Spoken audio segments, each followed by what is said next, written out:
بسم الله الرحمن الرحيم نحمده ونصلي على رسوله الكريم أما بعد فأعوذ بالله من الشيطان الرجيم لا إكراه في الدين قد تبين الرشد من الغي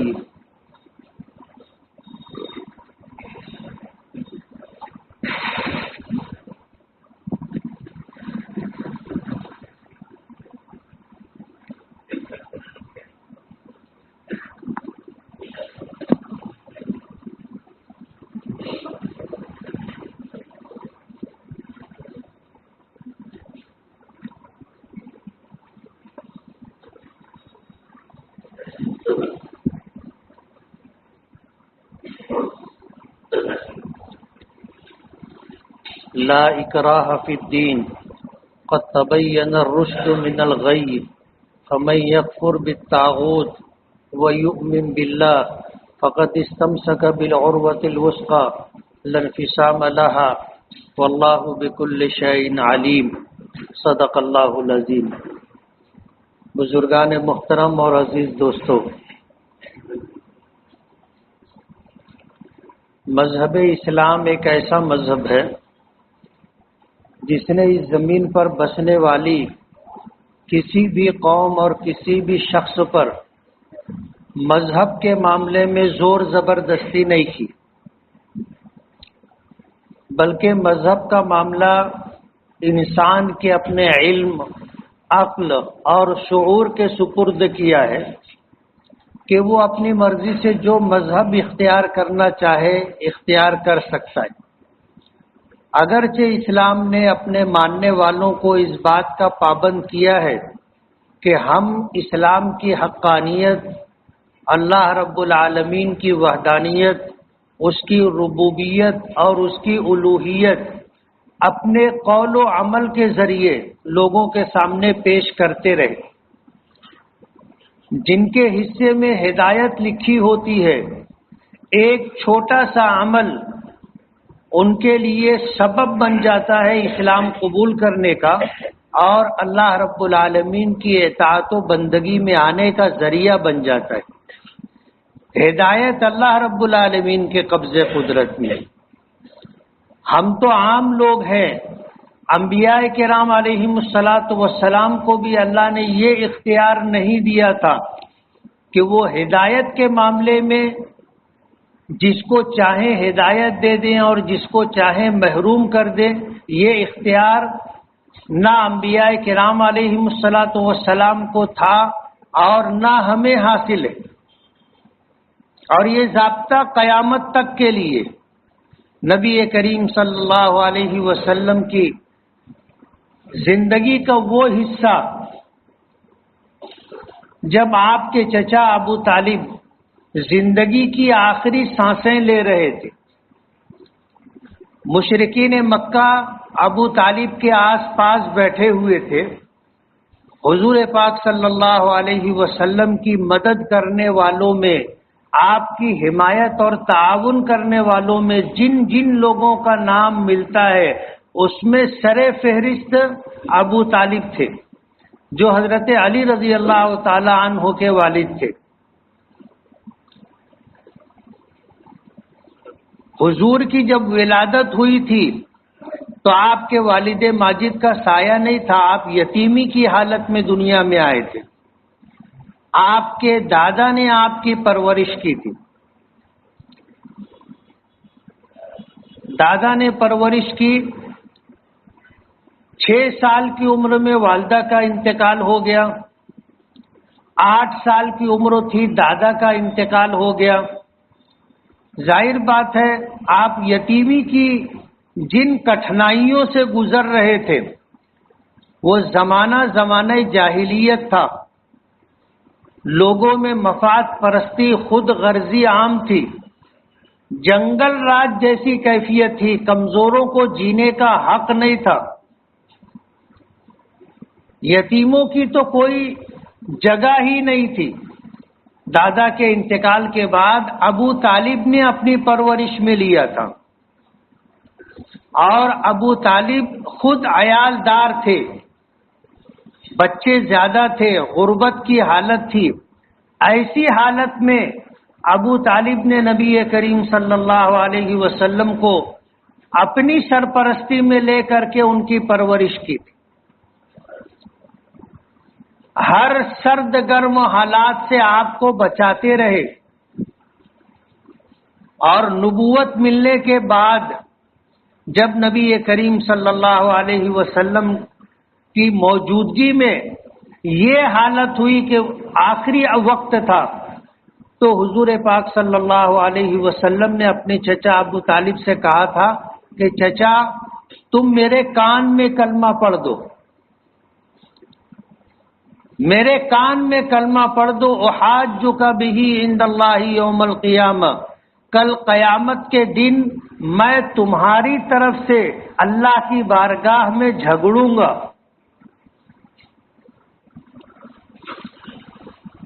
جب اپنے چچا سے اپنی اس خواہش کا اظہار کیا کہ آپ میرے لائے ہوئے دین کو قبول کر لیں، ایمان لے آئیں، اور یہ کلمہ چاہے میرے کان میں پڑھ دے میں سن لوں، تو کل قیامت کے دن میں آپ کی طرف سے اللہ کی بارگاہ میں جھگڑوں گا. مشرکین مکہ بیٹھے تھے،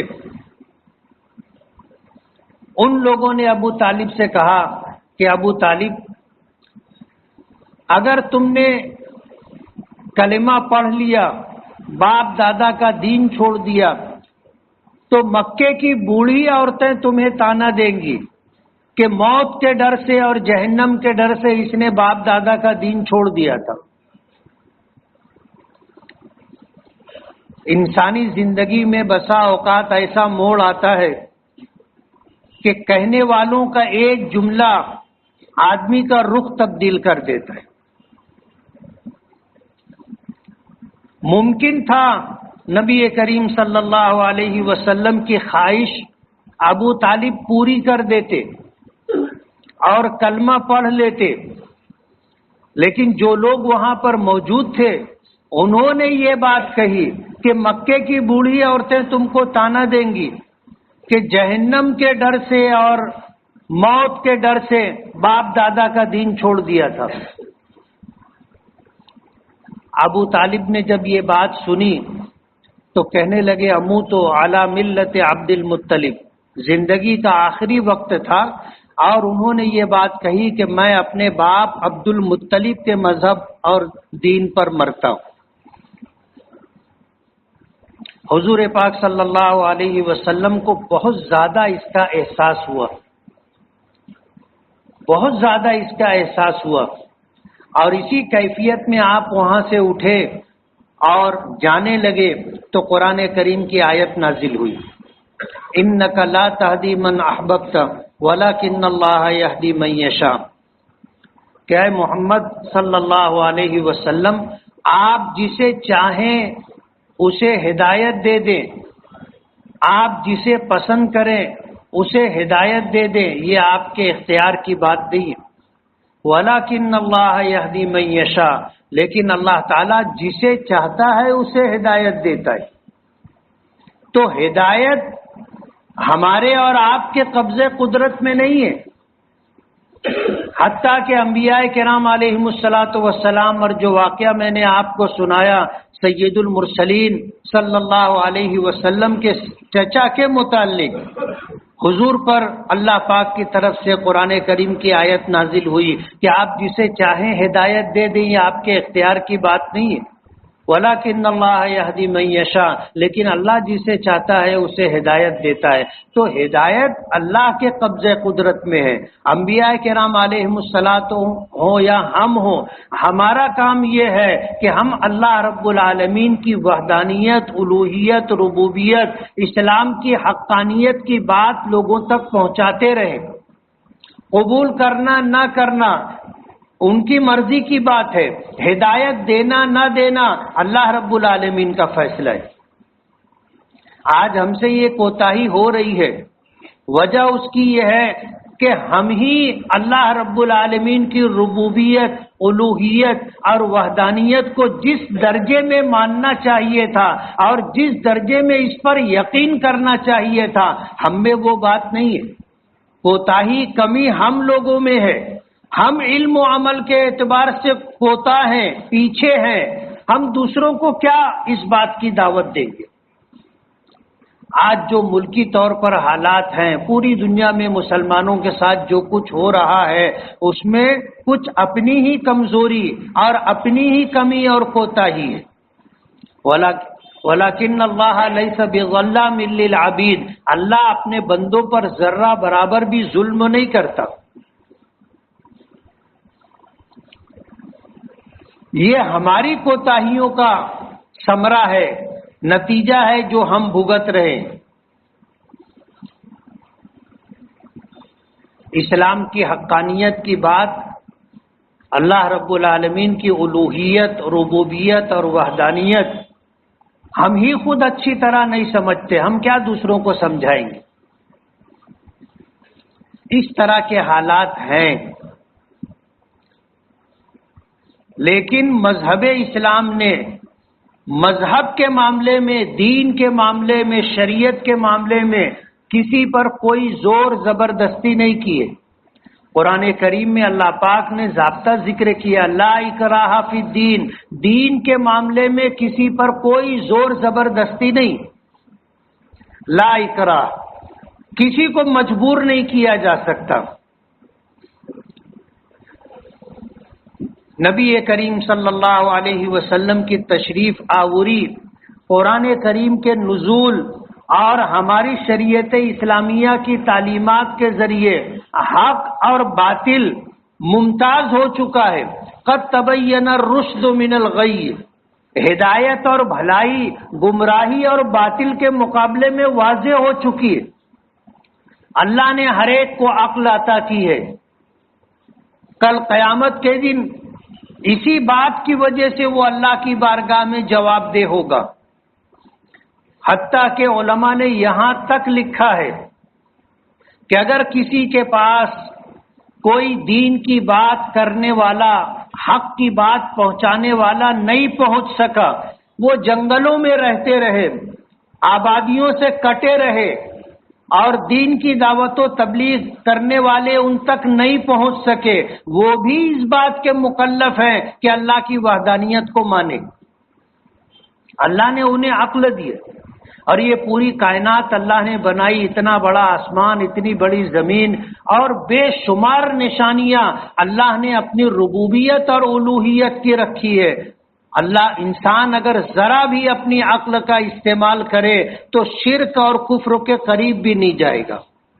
اللہ تعالیٰ کو اپنا رب، اپنا خالق اور مالک مان لے گا اگر عقل استعمال کرے گا. تو کل قیامت کے دن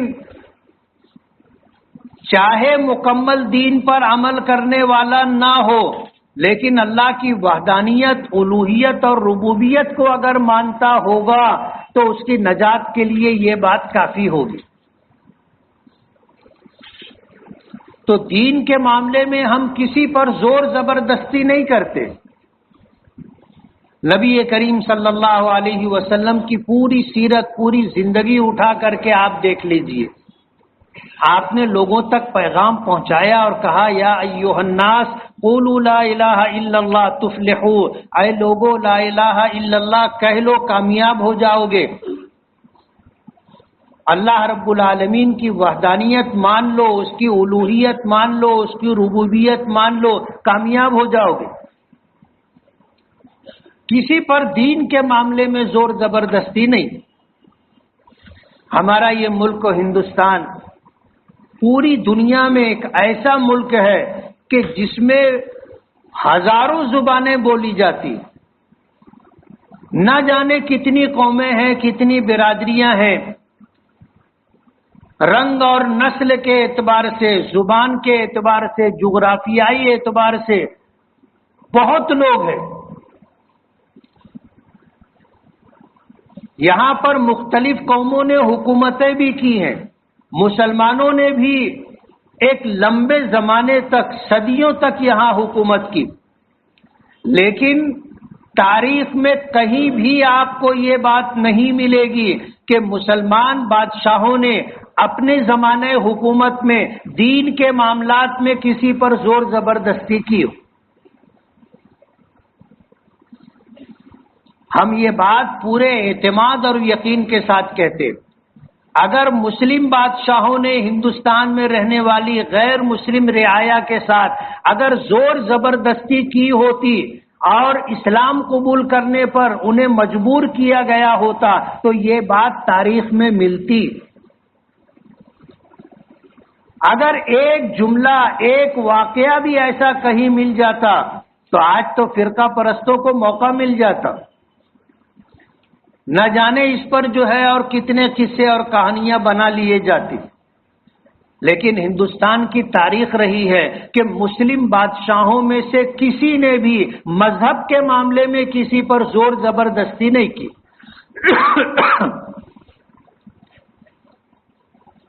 الزامات اگر لگائے بھی گئے تو الزامات یہ لگائے گئے کہ ظلم کیا جاتا تھا، قتل کیا جاتا تھا، عبادت گاہوں کو منہدم کر دیا جاتا تھا، یہ الزامات لگائے جا رہے ہیں۔ جیسے بابری مسجد کے متعلق تھا کہ مندر توڑ کر مسجد بنائی گئی، لیکن ملک کی سپریم کورٹ عدالت عالیہ نے اس بات کو بالکل صاف کر دیا کہ یہ بالکل بے بنیاد اور غلط بات ہے۔ کسی مندر کو توڑ کر مسجد نہیں بنائی گئی، یہ ایک دم واضح کیا گیا۔ تو تاریخ میں کہیں بھی یہ بات نہیں ملتی۔ آج حالات جس طرح کے ہو گئے ہیں، ان حالات میں جو چیزیں ضروری ہیں وہ ہمیں اختیار کرنی چاہیے۔ ایک تو ہم میں جو کوتاہیاں ہیں ان کوتاہیوں کو ختم کرنا ہوگا، اور دینی معاملات میں سچے پکے مسلمان کی طرح زندگی گزارنی ہوگی۔ اپنی غفلت کو ختم کرنا ہوگا، اپنی غفلت کو ختم کرنا ہوگا۔ آج ہم دانستہ یا نادانستہ جس طرح غافل رہ کر کے اسلام اور مذہب سے کوتاہ رہ کر کے زندگی گزار رہے ہیں، یہ ہمیں ختم کرنا ہوگا۔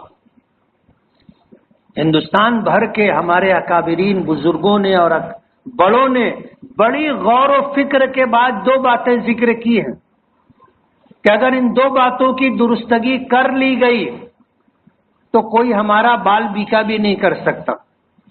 آج ہماری تباہی و بربادی کی دو وجوہات ہیں۔ ایک وجہ غفلت ہے، ہماری غفلت ہے، ہماری کوتاہی ہے۔ ہمیں اس غفلت کو اور کوتاہی کو ختم کرنا ہوگا۔ اگر ہم مسلمان ہیں تو ہمیں سچا پکا مسلمان بن کر کے زندگی گزارنی ہوگی، اور اس بات کا ہمیں مکمل احساس ہونا چاہیے کہ ہم مسلمان ہیں، اور ہمیں فخر کے ساتھ اپنے قول و عمل کے ذریعے اس بات کو واضح کرنا چاہیے کہ ہم مسلمان ہیں، اور اس پر فخر کرنا چاہیے۔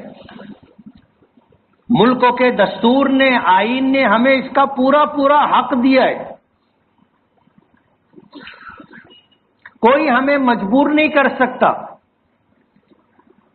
آج جہاں کہیں اس طرح کی آواز اٹھتی ہے کہ جہاں مسلمان اکا دکا ہوں یا کمزور ہوں اور مجبوری کی حالت میں ہوں اور انہیں مجبور کیا جاتا ہو کہ جے شری رام بولے یا بھارت ماتا کی جے بولے، اس طرح کے جو جملے بلوانے کی کوشش کی جاتی ہے، یہ ملک کے آئین اور دستور کے خلاف ہے۔ اس ملک میں ملک کی قانون کی وجہ سے کسی کو اس بات کا حق اور ادھیکار نہیں ہے کہ وہ کسی دوسرے مذہب کے ماننے والوں کو مذہب کے معاملے میں مجبور کرے۔ آئین کی دفعہ 25 کے تحت ہر ہندوستانی کو اس بات کا پورا پورا حق حاصل ہے کہ وہ اپنے مذہب پر آزادی کے ساتھ عمل کر سکے۔ نہ کوئی ہمیں نماز پڑھنے سے روک سکتا ہے، نہ ہم کسی کو پوجا کرنے سے روک سکتے۔ جن کو پوجا کرنا ہے وہ پوجا کرے، جن کو نماز پڑھنا ہے وہ نماز پڑھے۔ یہ ملکوں کا آئین اور ملکوں کی دفعہ 25 اس بات کا حق ہر شخص کو دیتی، کسی کو ادھیکار اور حق نہیں ہے۔ ملکوں کا قانون ایسا بنا، ایک زمانہ تھا مسلمانوں کی حکومت تھی، پھر وہ زمانہ آیا کہ انگریز آئے، انہوں نے مسلمانوں سے اقتدار چھینا اور مذہب لادنے کی کوشش کی، یعنی پورے ہندوستان میں تمام ہندوستانیوں کو وہ عیسائی بنانا چاہتے تھے، زور زبردستی تک بات آ گئی تھی۔ عیسائی مشنریاں برطانیہ سے منگوائی جاتی تھی اور ملک میں مناظرے کیے جا رہے تھے، یہاں کے ماننے والوں کے مذہب کو ختم کرنے کی کوشش کی جا رہی تھی۔ اس بات کا احساس کر کے انگریزوں سے جنگ کی گئی، مسلمانوں نے ہندوؤں کو ساتھ لے کر کے آزادی کی جنگ لڑی اور ایک لمبا زمانہ جدوجہد میں گزرا، جنگ کرتے ہوئے گزرا، انگریزوں کو یہاں سے جانے پر مجبور ہونا پڑا، لیکن انہوں نے جو جھگڑے کی بنیاد ڈالی کہ یہاں پر مسلمانوں کو غیروں سے اور غیروں کو مسلمانوں سے مذہب کی بنیاد پر جھگڑا کروایا، لڑاؤ اور حکومت کرو کی بنیاد جو انہوں نے ڈالی اور اسی پر ان کا اقتدار اور حکومت چلتی رہی، اس کی وجہ سے آج اس طرح کے حالات ہیں۔ ورنہ اس ملک میں تمام مذاہب کے ماننے والے آج سے نہیں صدیوں سے مل جل کر کے حکومت کرتے رہے، کبھی کسی کی حکومت رہی، کبھی کسی کی حکومت رہی، لیکن کسی نے کسی پر مذہب کے معاملے میں زور زبردستی نہیں کی، ہر ایک کو آزادی رہی اور آزادی سے عمل ہوتا رہا۔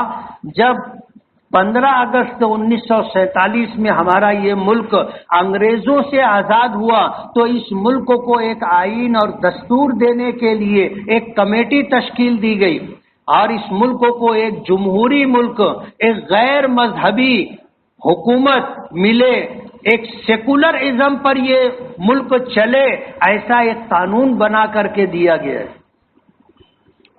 اور اسی قانون اور سنویدھان پر یہ ملک چل رہا ہے۔ آج کوشش یہ ہو رہی ہے کہ آئین کو بدلا جائے، آئین کو، قانون کو، سنویدھان کو، دستور کو بدلا جائے، اس بات کی کوشش کی جا رہی ہے۔ آج ہر ہندوستانی اس موڑ پر آ گیا ہے، صرف مسلمان ہی نہیں، ہر ہندوستانی اس موڑ پر ہے کہ وہ اپنے شعور آگہی کو استعمال کرے، سمجھے، اپنے نفع اور نقصان کو اچھی طرح سمجھ کر کے اپنے حق کا استعمال کرے۔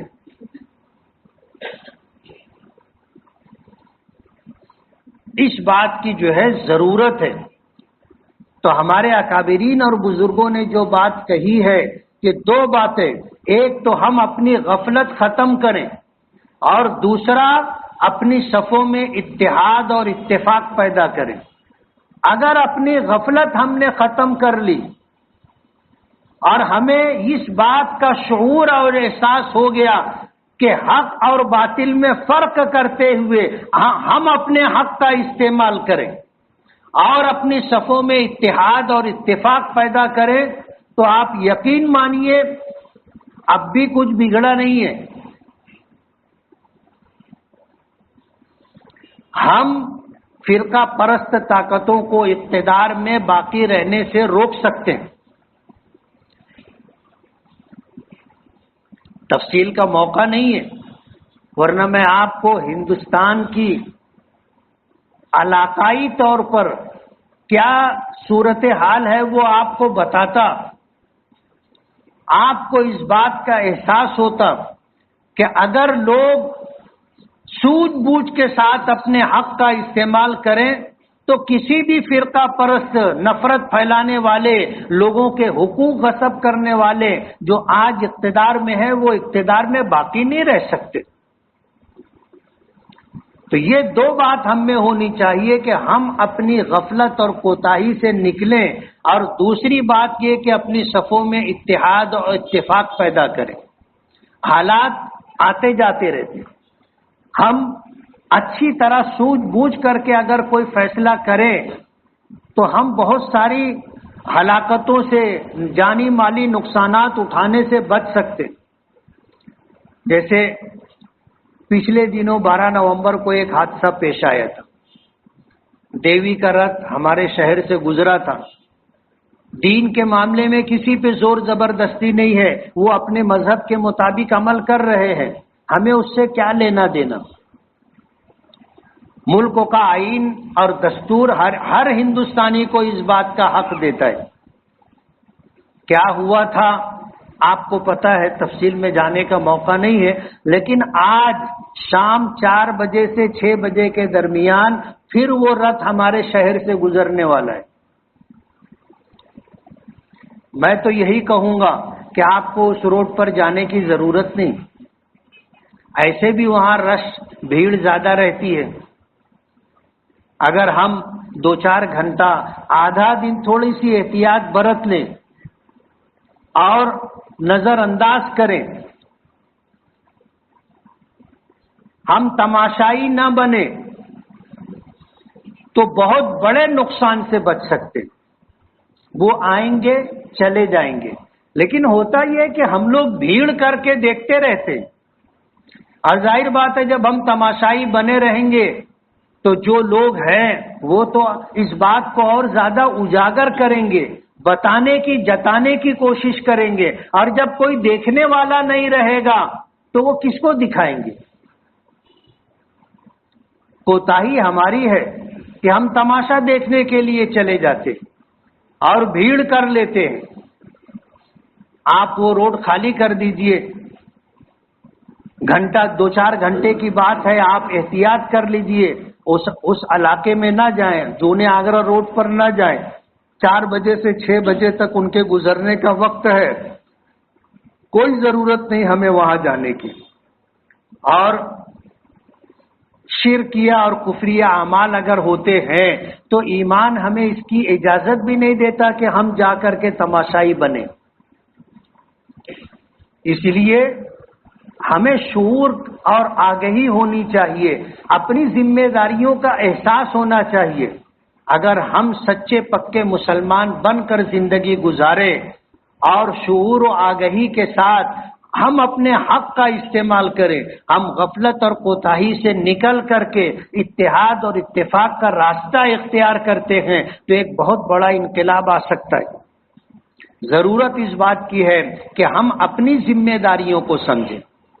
اس لیے آپ سے گزارش ہے کہ یہ شام کے 4 بجے سے 6 بجے کا جو وقت ہے، آپ جونے آگرہ روڈ پر جانے سے احتیاط کریں، اس طرف سے نہ آئے جائیں. لوگوں کو بھی آپ اس بات سے آگاہ کریں، ان کو بھی جو ہے سمجھانے کی کوشش کریں. تماشا دیکھنے سے، تماشائی بننے سے ہمارے مذہب نے ہم کو منع کیا ہے.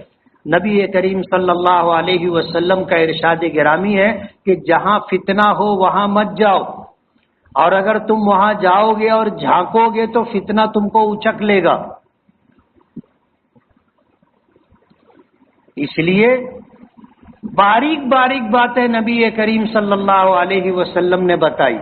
کوئی ایسی بات نہیں ہے جس سے ہم اپنی حفاظت کر سکے اور وہ بات نبی کریم صلی اللہ علیہ وسلم نے نہ بتائی، سب بتائی. عمل کرنے کی ضرورت ہے. ہم شعور و آگہی کے ساتھ، ذمہ داری کے ساتھ اگر ہم لوگ اس بات کا احساس کریں گے تو انشاءاللہ بڑے سے بڑے نقصان سے بچ سکتے ہیں. اللہ تعالی ہمیں عمل کی توفیق عطا فرمائے. وآخر دعوانا ان الحمد للہ رب العالمین. جن ساتھیوں نے سنت نہ پڑھی وہ سنت پڑھ لیں.